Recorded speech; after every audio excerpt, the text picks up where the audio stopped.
Star Trek Las Vegas officially comes to an end, and we get a few more news stories. CBS has been making a few trademarks, and we get some more news regarding Alex Kurtzman. Let's pour it up.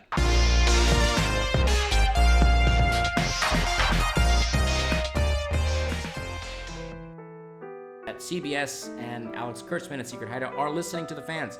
We're demanding it. We want this. This is what we want. I think we're both in agreement that one of the things that they're definitely going to announce there is a Pike show. I'm still holding out hope, though. We still have 2 more days. I'm holding out just a little bit of hope.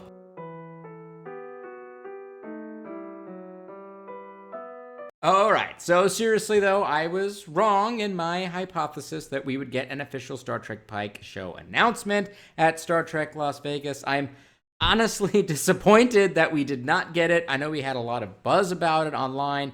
Anson Mount and Ethan Peck were talking a lot about it while they were there. They were expressing their excitement of returning for the short treks and how much they would like to return for the new show, potentially, if it was ever announced. But they ultimately said that the decision hasn't been made yet up at the higher levels. So I feel like CBS might have potentially missed an opportunity here, but I guess we'll wait and see. Perhaps if there's some kind of appearance of Star Trek at New York Comic-Con that's coming up in a few months, they may do something there. Perhaps they're trying to save it for that intentionally, but it is what it is. Ultimately, towards the end of Star Trek Las Vegas, now that it's over, now that it's over, it does appear as though that my original hypothesis for that convention was true, in that San Diego Comic-Con was all for the hard-hitting news and excitement announcements, while Las Vegas was trying to get more deeper into all the different exciting news bits, and that's pretty much what we've got. We got a lot more in-depth information, a lot more background knowledge about what's going on with certain shows that's coming up, and we have a few really great stories to get into. So the first story I want to go ahead and talk to you guys about is the Star Trek Lower Deck show. Now, this is the animated show geared towards teens and young adults and full-blown adults, and not the Nickelodeon show that's going to be geared much more towards younger children. Now, during his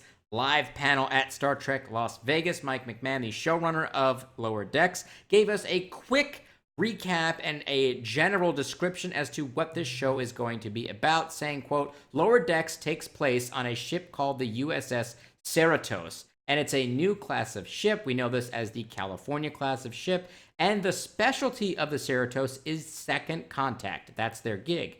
It's super important. You show up to an alien planet for first contact, super important, really dangerous. You don't want to set off any wars, and you don't want to ruin anybody's lives. But second contact, you're showing up to the planet, you're finding out all the good places to eat, and you're setting up all that communication stuff. I love this idea. I think it's so great. There's just a quick little turn a little bit about, it's still kind of exploring Strange New Worlds, but you're just doing it slightly behind the first person that got there. This is the in-depth look at the Strange New Worlds, and I am very excited to see what that actually looks like. I know some people are not very excited about Lower Decks because they're like, what the heck is this? I don't want a Rick and Morty show. And now Mike McMahon did go on record saying that the show won't be like Rick and Morty, but of course we don't know that until the show comes out, so I'll be reserving my judgment for until we actually see some footage of it. But I love this premise that it's the second contact visit crew, and they're there to kind of just, I guess, get everyone enrolled inside of the, United Federation of Planets voting program, maybe install some UFP Walmarts and McDonald's around. I like the idea. I think it's going to be really fun to kind of explore that. I know it's been somewhat explored a little bit in Trek Beta Canon stuff and a little bit in, Alpha Canon here and there, but nothing super dedicated to the idea of just a crew that's designed to be there to do second contact. So I am super excited to see what this actually is going to be like when we finally see some footage. The next news bits that I have for you was a sit-down interview with Jonathan Frakes, Jerry Ryan, and Johnny Del Arco, who of course plays, Captain Riker, Seven of Nine, and Hugh the Borg. And they had one of their larger panels at Star Trek Las Vegas where they revealed some information about their filming styles and how they reapproached coming back to their characters for Star Trek Picard. And we've got 3 general ideas about some different little tidbits that I want to go ahead and share with you. The first one up that I want to talk about is Jonathan Frakes. Now, according to him, they were moving around quite a bit during his day or so of filming in front of the camera, not behind, because he did, in fact, direct 2 episodes. But when he was in front of the camera, they spent a lot of time moving from different locations, and it's believed that he may actually be in potentially multiple scenes across several different episodes, but in a very centralized location.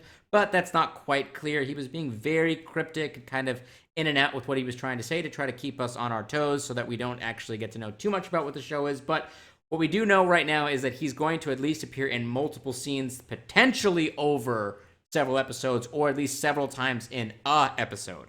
The next thing I want to talk about is Jeri Ryan's interview, where she was kind of talking about her struggling dealing with the lines of dialogue that Seven of Nine were saying inside of the Star Trek Picard show. A lot of people even commented on this from the trailer, where she said, Picard, what the hell are you doing out here? She seemed very informal, very human, very not Seven of Nine stoic kind of attitude ish. And Jeri Ryan also had difficulty apparently with reading these lines in that same kind of fashion, because she didn't quite understand what had happened with Seven of Nine since we saw her in Star Trek Voyager and to where she is in the Picard show. And according to her, she sat down one day with Johnny DeLarco, who was playing Hugh the Borg, and they talked a lot about it. And he hit her with this idea, apparently, that basically Seven of Nine had to assimilate herself into more human-like culture, that in order to blend in with humans and be a part of, I guess Earth and the Federation, people outside of the USS Voyager, she needed to adopt and become a bit more human and assimilate herself into that type of style, because his thought process, and she shared this, which is that most humans don't like the Borg. Most people don't like the Borg. And she obviously has all this Borg stuff on her, so people immediately recognize her as being kind of Borgish.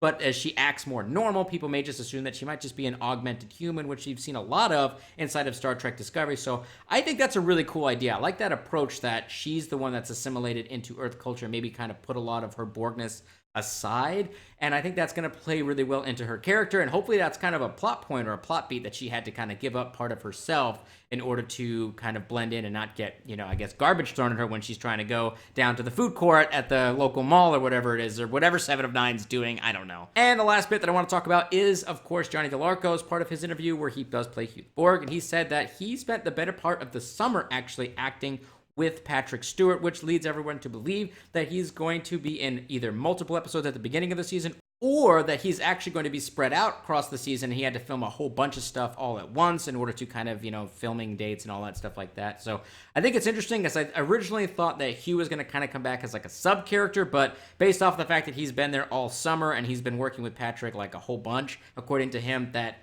I guess it means that he's going to be, I guess, a huge part of the show, which is kind of surprising, but I'm interested to see how that works. I mean, he was an important character, but obviously he wasn't, super impactful to the TNG seasons. He had definitely some key moments, but I'm curious to see how that's going to play out and what that really means for Picard's relationship with him and their relationship with each other. And I'm just excited. I'm excited to see what happens next. All right, let's go ahead now and talk a little bit about some new trademarks that CBS has made. Now, you guys may know that some of us try to keep track of the trademark office, website, their database that you can search every once in a while. I will go look at it, but no, not that often. I actually got the scoop from somebody else on this one, and other people have already reported on it, but I wanted to talk to you guys about it today, which is that CBS has registered 2 new things. I guess technically 3, but one that we definitely know about, and that is the Prime Directive podcast, which we already knew that was coming from San Diego Comic-Con. They officially registered the trademark for Section 31 Star Trek and this new Star Trek Prodigy. Now, I have no idea what this show could potentially be about. The patent is designed for a streaming service that's available over the web through different streaming devices and for digital distribution. So it's for a digital platform show through SVOD. And beyond that, I've got nothing.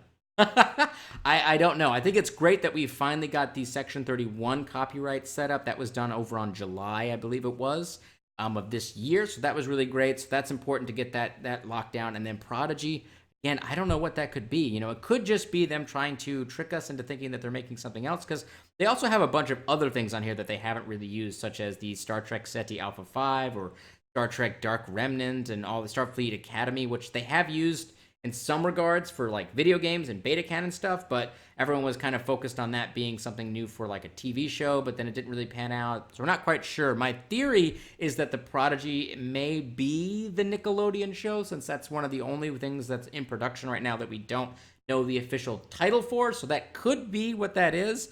Prodigy, though, usually means something like a student, like a child prodigy, like, Wesley Crusher was a child prodigy or whatever it was. I don't quite know how that would play in with the story tidbits that we received from the Nickelodeon show, where it's a band of misfits finding a derelict ship and going on an adventure. But who knows? It could be anything. That could be a child prodigy that maybe is part of the show, or I don't know. I'm just speculating here. I really don't know what the show is about, but I'm curious to hear what you guys and gals think about that, so put that down below. All right, let's go ahead and jump right into the rumor rundown. Okay, so we actually have two rumors this week to cover. The first one, of course, is about Alex Kurtzman, and the second one is a, quote, hybridization of Star Trek Picard. Let's talk about that one first. So this came from an article written by Slash Film that they did with Julie McNamara, and she had this kind of, piece to say that Picard's tone overall is a hybrid of what we experienced in Star Trek Discovery and from Star Trek The Next Generation. Now, the title that Slash Film put up basically got people freaked out because they thought that the Picard show was either going to be automatically filmed underneath the 25% license nonsense, or that the show itself was going to be destroyed because it included elements of Star Trek Discovery. But if you bothered to look at the source article and actually read, 10 lines of it, then you would understand exactly what she was saying. And she said two things in regards to the hybridization of the show. The first one being saying, I would say that it is in production, sort of size and scope, probably more similar to Discovery. And then she also said, in terms of the characters and the nature of the storytelling, probably more like The Next Generation. But of course, we're a number of years later now, so there may be some shifts in the storytelling style, but I think it's a really nice hybrid of the two. So all that's saying is that the scope of Picard is similar to that of Discovery in that it's much more theatrical, more expansive, cinematic style experience, but the character piece and the storytelling is that of The Next Generation, which is something that we already heard from Jonathan Frakes, who did an interview the other day. I also covered that in one of my other videos, where he talked about how him as a director stepping into Picard had to change up his styles because it didn't exactly match up with the way things were on the Discovery show, but they were similar in style and also similar in style to what he experienced on The Next Generation. He already said that, so she's just repeating the same talking point. So I don't know why everyone's freaking out about this particular article, because we've already gotten the exact same information previously from Jonathan Frakes, and I don't really understand how this adds into the 25% thing or any of that stuff like that, but that's my response on that rumor. I think if you spent 2 seconds to read the original article, you would understand that she was just talking about tone. All right, so the next rumor I want to go ahead and talk about has to do with Alex Kurtzman himself and his apparently brand new show that he's going to be heading up, which is called The Man Who Fell to Earth, which is an old David Bowie movie, which I have never seen, so you guys can all lynch me in the comments down below, but I've never seen it before. But with this rumor, it kind of attaches itself to the other rumor that we heard a few weeks ago, maybe about a month or so now, is that Alex Kurtzman had been fired / sidelined out of entirely of Star Trek.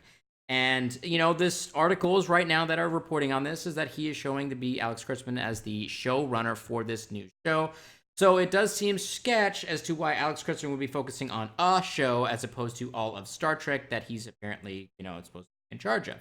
So there's kind of two ways to look at this. There is currently right now within CBS, what we know as outsiders that's presented to us is that Alex Kurtzman pitched this Star Trek universe idea to CBS. They bit into it, and they have been pressing forward, and they have all of these different productions going on right now in conjunction with their licensing deal and production deal with Secret Hideout, of which Alex Kurtzman is CEO of. Now, Alex Kurtzman has went ahead and started to go ahead and appoint different showrunners for all of the different productions, which are all now banging on all cylinders, and that he actually has somebody underneath him kind of handling the day-to-day activities for each of these different shows. Now, as the CEO of his company, Secret Hideout, which already has other shows in production outside of Star Trek, he is looking to expand his portfolio to try to get more money because he's in a business and he wants more money and more growth for his business, and that's how that works. So I view this as him trying to expand his portfolio and work on a project with a dear friend of his that apparently they've been working on for the last 12 years. So him being in a financial position, especially with his deal with CBS for 5 years about Star Trek, he's got some money now and he may be able to pursue this project that he wants to do with his buddy. Now, the other way of looking at this is that CBS has forced Alex Kurtzman out, and now he's stuck with nothing, so he went ahead and called up his old buddy to go ahead and start producing a show that he wasn't really getting interested in to begin with. So I want everyone to remember certain things here, and this is one of those things that I can't prove to you either way, so it's going to rely on you to come up with your own decision, but I want to remind folks of a few different things. Number one is Alex Kurtzman is the CEO of Secret Hideout. He does not work for CBS. They can't force him to do anything. They can't even fire him. The most they could do is pull their agreements with Secret Hideout and take them to someplace else. They haven't done that. So they can't force him to do anything, but they could pressure him to do something, but we don't know that for sure. The other thing that we don't know for sure is if Alex Kurtzman is the one that was responsible for putting all of those different people in charge of the different Trek productions so that he could continue to expand his company's portfolio, then that kind of doesn't really support the rumor that CBS is sidelining him. But if CBS took someone like, say, Michael Chabon and shoved him into the showrunner position and kind of let Alex Kurtzman suck it, basically, then you can probably make an argument to say that, well, maybe that he is being sidelined in some regards. However, you cannot prove any of this stuff either way. Anyone claiming that they can, or that they have an insider source, or that they have full knowledge of the situation is totally lying to you if they actually have no idea. There's probably only a few people in the whole world that know exactly what's happening, and they're not going to talk to us YouTubers about it. So anyone who's saying that they know for sure, just understand that that's their interpretation of the situation. I rely on all of you to look at these facts and kind of interpret it for yourself and say, well, is this suspicious, or is this just a guy who's heading a company and who's trying to expand out his company's? It's really up to you on how you want to do that. All right, let's go ahead and hit the comment of the week. This week's comment comes from user Gendatich Nixon, and it says, Discovery is a piece of shit. Star Trek and Star Wars died a painful death by stupid dump fuck writers and shitty Reggie work. But the big difference between medieval armor was functional Klingon armor just sucks. Well, listen, Nixon. I would say that neither Star Trek nor Star Wars have died a painful death from dump fuck writers, or from Reggie work, or whatever the hell that means. But I would say that it is fair that they are suffering a little bit right now, and that's okay to say. Listen, these guys, these companies, they produce a lot of content, right? And not everything is going to be great. Not everything you're going to like. Not everything I'm going to like. We may hate the same thing. We may like the same thing. We may have totally different opinions about it. But it's okay to let other people enjoy things, even if you don't. And I don't think it's fair to say that the franchises as a whole have completely died out, because in my opinion, I think Star Trek is in a brand new golden age. And I can't wait to experience it over the next several years. So stay positive. All right, so that wraps up today's show. I hope that you guys and gals enjoyed it. I'm curious to hear what all of you think about the Lower Decks news. What do you think about them being the second contact mission there? And what do you think about these rumors that we've got? Do you think Alex Kurtzman is being sidelined? Do you think it's just business stuff that he's dealing with? And what do you think about this whole hybridization thing? Do you think that's actually something that we need to be worried about for Star Trek Picard? I'm curious to hear what all of you guys and gals think about this. Throw your stuff up down below and go ahead and get the conversation started. Live long and prosper, my Trekkies!